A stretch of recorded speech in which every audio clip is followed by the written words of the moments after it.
to excuse themselves when Catholic people want to ask questions about this procedure when it is in the secular press. It is a much discussed issue.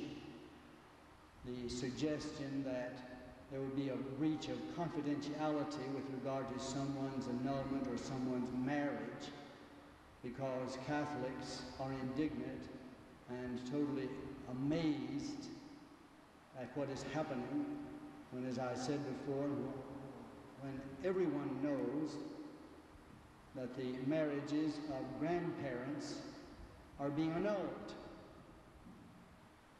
and the children of those relationships are incensed, totally confused, as they have every reason to be.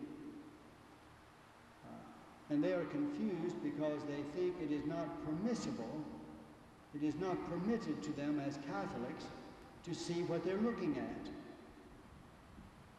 They need someone to tell them that this is inexcusable, that their parents were married, and that these tribunals and bishops cannot annul these marriages, that they are not real annulments. This lady mentioned that she knows of 20 cases in which the petition was denied.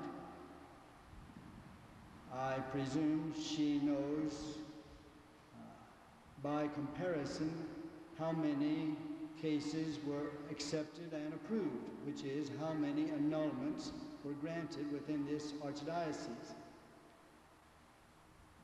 You ought also to know that whenever someone is denied in one diocese, he is perfectly free to go to another, and there are even more liberal dioceses than this one, and they can be found. It's just a matter of being determined to get an annulment, and you can get one, no matter what the history of your relationship is. It is altogether out of order to suggest that because we are critical of this procedure that there is something wrong with our status.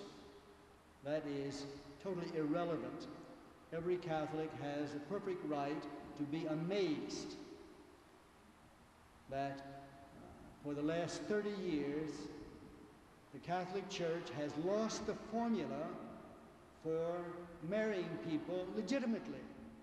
It does not know how to marry people anymore. It does know how to find out that it never married them. But it does not know how to marry people when it is not a big secret.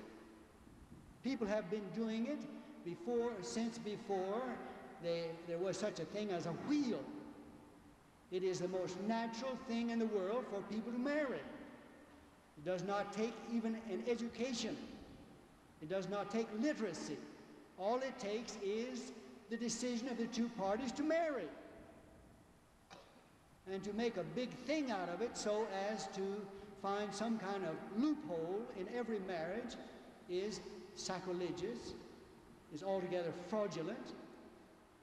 And if it were not evil, it would be laughable. But it is evil.